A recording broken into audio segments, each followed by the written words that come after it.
Good morning, students. In this video, we are going to discuss about biofortification from the chapter Strategies for Enhancement in Food Production. Now, let's see today's class. What is meant by biofortification actually? Biofortification is involved certain strategies. What are those?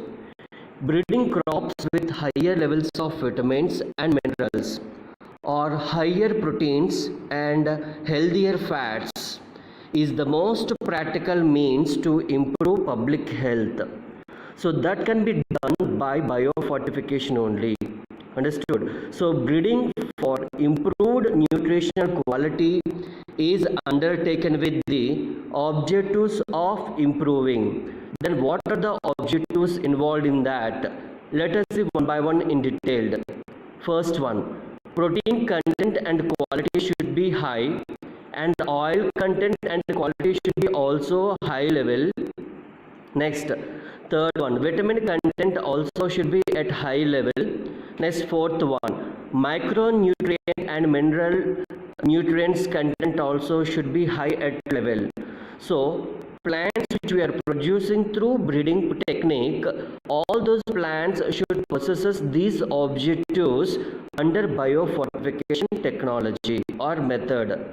Understand? So in such a way, biofortification is helping to produce the plants in a large scale to produce vast number of plants with all the desirable characteristics. So on the screen you can see in 2020 maize hybrids that had twice the amount of the amino acids. Then what are those amino acids? Lysine and tryptophan. These two amino acids are very important for competitive examinations. Please remember it. So it happened in the year of 2020. Understood? Next, compared to existing maize hybrids were developed in that 2020, and those amino acids are rich in those crops such as lysine and tryptophan. Next, in the same year 2020, a wheat variety Atlas 66. This is also very important for competitive examination. What is the name of the wheat variety? Atlas 66, having a high protein content, has been used as a donor for improving cultivated wheat. So this Atlas 66 became as a donor by sharing its genetic material for cultivation of new varieties in wheat crop. So it has been possible to develop an iron fortified rice variety containing over 5 times as much iron as in commonly consumed varieties. So this is developed and having iron fortified rice which is having 5 times more than the normal varieties which we are consuming every day. So that's the one of the advantage in biofortification. Next, golden rice you are seeing on the screen right now. This golden rice also having advanced characteristics compared with other consumed rice which we are taking every day in our daily life. So the Indian Agricultural Research Institute, New Delhi, so that's this IARI short form, and the full form is Indian Agricultural Research Institute located at New Delhi, has also released several vegetable crops that are rich in vitamins and minerals. Now let us see what are the different vegetables and crops, and different pulses and grains are produced by the IARI New Delhi. Let's see, vitamin A enriched crops. What are those? Carrots, spinach, pumpkin, etc. were developed by IARI, Indian Agricultural Research Institute. Next, vitamin C enriched crops such as bitter gourd, botwa, mustard, tomato are also developed by the IARI.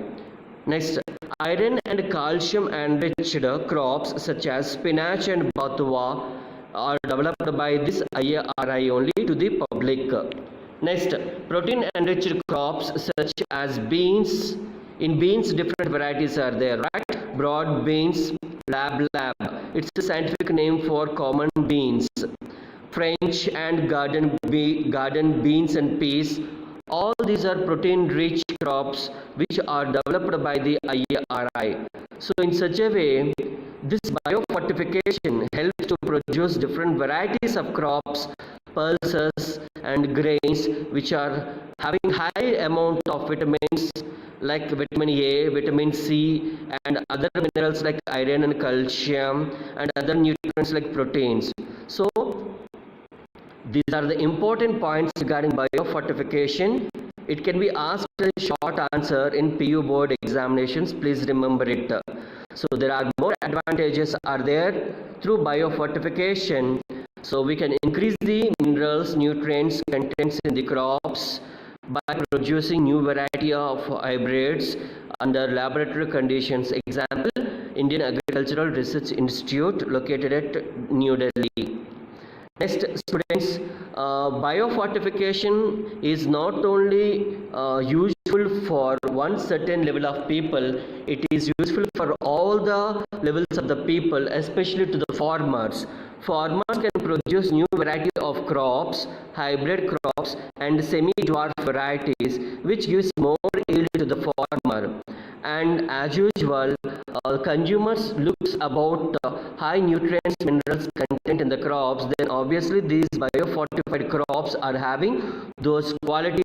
So in such a way, other levels of public also, society also will be benefited by this biofortification technology. Understand? So biofortification helps to produce different crops and which helps to reach the demand of the growing population. And those crops are having all the different kinds of minerals and vegetables and nutrients which are high at level than the normal regular varieties which we are consuming every day. So biofortification, one more important process can be seen is biofortification is a process of increasing the density of vitamins and minerals in a crop through plant breeding or agronomic practices. You can see on the screen how the farmers are doing, so that the biofortified crops when consumed regularly will generate measurable improvement in vitamin and mineral nutrient status also. Understood? So students, now I am going to explain one more important short answer. It is nothing but single cell protein. It is also shortly called as SCP. Conventional agricultural production of cereals, pulses, vegetables, fruits, etc. may not be able to meet the demand of food at the rate at which human and animal population is increasing. As I told you, students, conventional agricultural production, it means ancient methods which our parents and grandparents and ancestors used to follow, those are not sufficient to increase the yield in the way how the production of animals and human beings are increasing. So obviously we have to get sufficient amount of food, right? So government and society and farmers should supply sufficient amount of food to the growing population to reach the demand level. But this method is not at all useful, conventional agricultural method. Then what is the best other method? Let us see some more important techniques here. And as usual, some people what they are doing, they're shifting from the grain to meat diets also creates more demand for cereals, as it takes 3 to 10 kgs of grain to produce 1 kg of meat by animal farming. This is one important strategy, please remember it. I repeat once again, the shift from grain to meat diets also creates more demand for cereals, at it takes 3 to 10 kgs of grain to produce 1 kg of meat by animal farming. And one more calculation, let us look at it.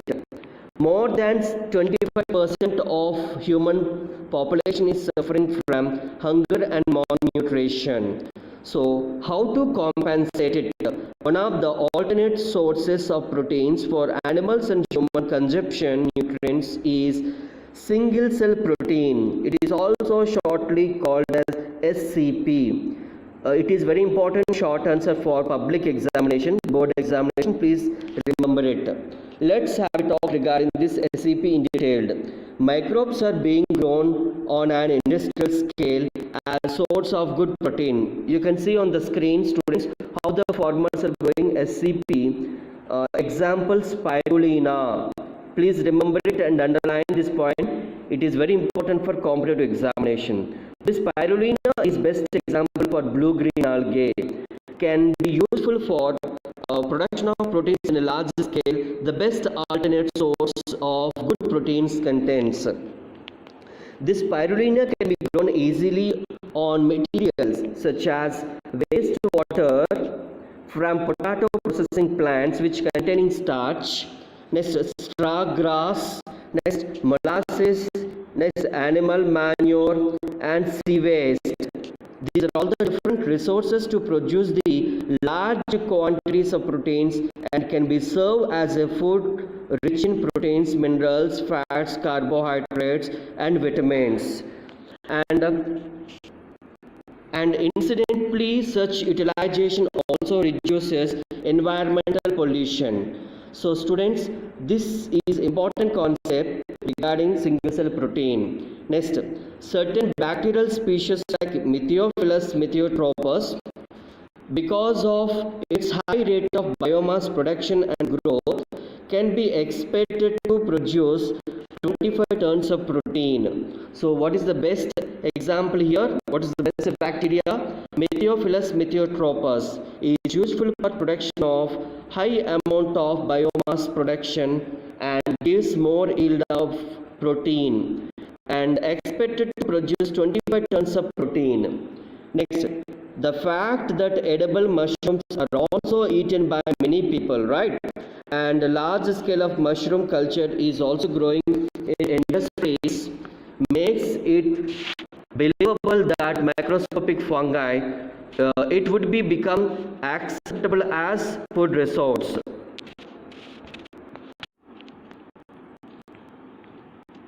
Next, one more important point, students.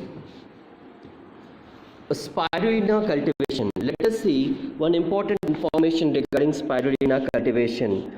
Nowadays, this spirulina, which is also popularly called as blue-green algae, became as an important cultivation for the farmers because this is the best alternative source of proteins. Through this method, farmers can supply sufficient amount of proteins to the public and society, and this spirulina supplements are available in the market as in syrups form or tablets form or even other supplements also, which can be compensated proteins deficiency in our body in these tablets forms and capsules forms and syrups and shakes forms. And persons who are suffering with deficiency diseases through proteins deficiency and etc. can be compensated, can be treated with these spirulina supplements to compensate the loss of proteins in their bodies. And spirulina powder and consisting greater than 60% of proteins in it. So this is a best method for proteins production in the society other than regular crops and animal products. Next, students, I would like to tell you some more benefits regarding spirulina.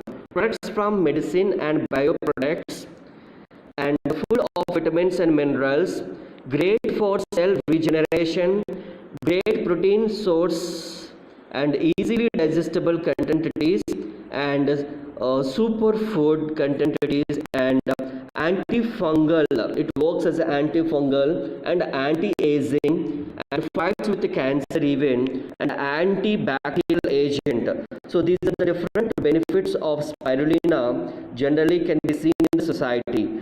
So spirulina supplements are here on the screen, like tablets form and powder and syrups formed can be used as a best sources for proteins. Next, students, Meteophilus meteotropus picture also you can see on the screen, and as usual this spirulina diagram also and supplements in the form of tablets and powder also can be seen on the screen in this diagram. Next, one more important point I would like to bring to your notice.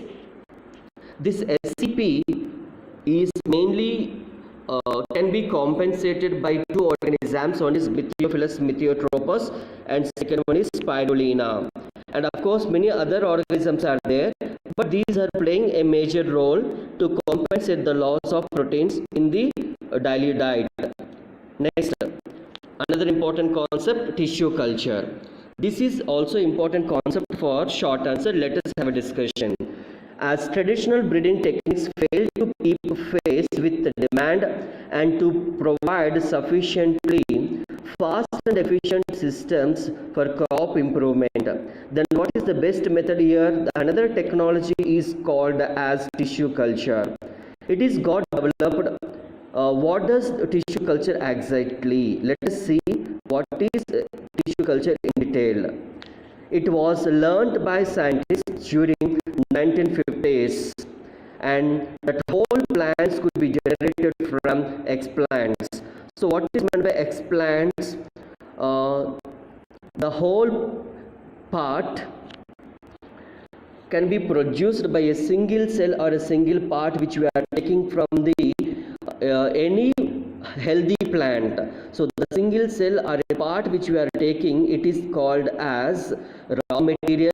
From which plant we are taking, that plant is called as explant, and this can be grown in a test tube under laboratory conditions. You can see on the screen scientists how they are growing plants in a laboratory conditions in the test tubes under sterile condition in specific nutrient medium only, like the medium consisting agar medium, and other hormones also can be injected in that medium to grow the sapling in a speed manner.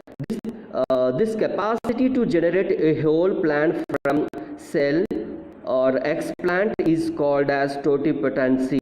This is important short answer for 1 mark for PU board examination. Please underline.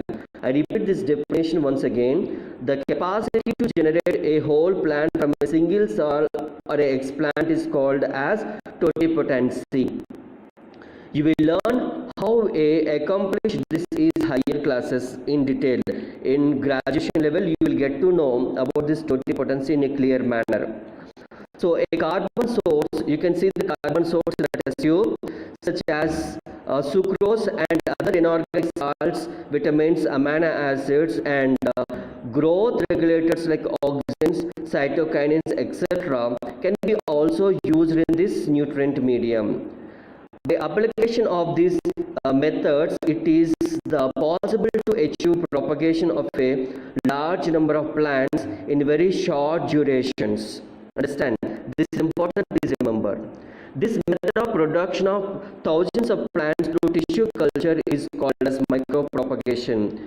What is meant by micropropagation? This is also important short answer. Please let us have a look regarding this micropropagation. The method of production of thousands of plants through tissue culture technique is called as micropropagation. Understood? So each of these plants will be genetically identical to the original plant from which they were grown. Example, they are commonly called as soma clones. Soma clones means they are genetically and morphologically similar to their parents. You can see on the screen how they look. Many important food plants like potato, banana, apple, etc. have been produced on commercial scale using this method. Which method? Micropropagation method under tissue culture process.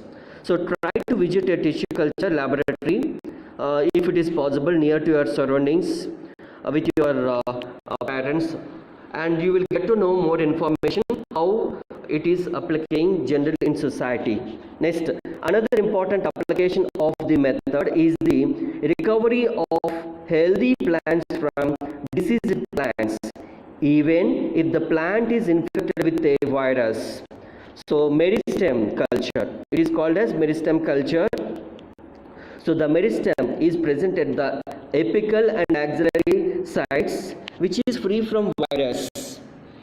Understand, in a plant. So location of meristem, shoot tips and root tips and axillary buds region, which is free from virus infection, and one can remove the meristem and grow in vitro to obtain virus free plants. Scientists have succeeded in culturing meristems of banana, sugarcane, potato, etc.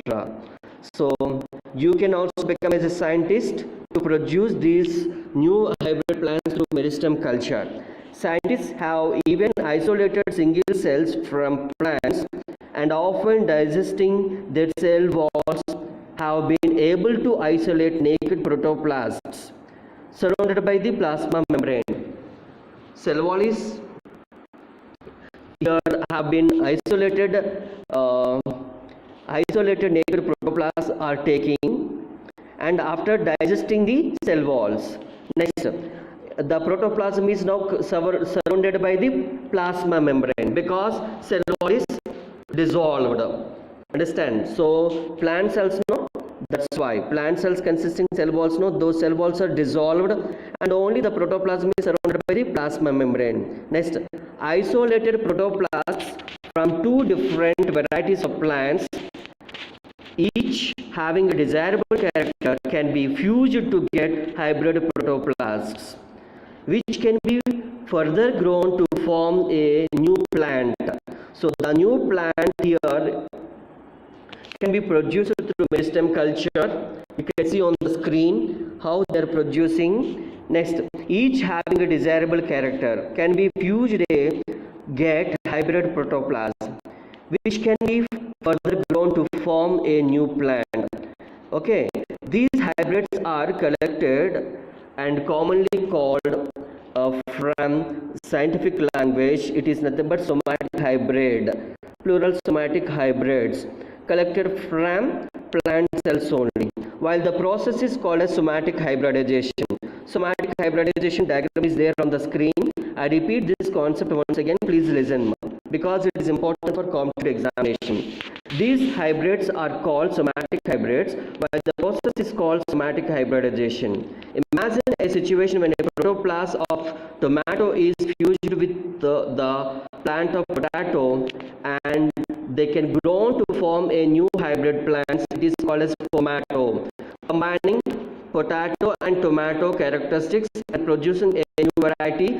The new variety is called as tomato, which is having both characteristics of potato and as well as tomato, and resulting in formation of both potato and tomatoes. Mineral and nutrients can be seen in one single plant only. Unfortunately, this plant did not have all the desired combination of characteristics for commercial utilization. So scientists not taken much important care regarding this type of culture to produce the tomato plants. Understand? So students, with this I conclude this video. Hope you understood. In next class, in the next class, we will discuss new chapter, another chapter. This strategy chapter is completed with this concept. Thank you one and all.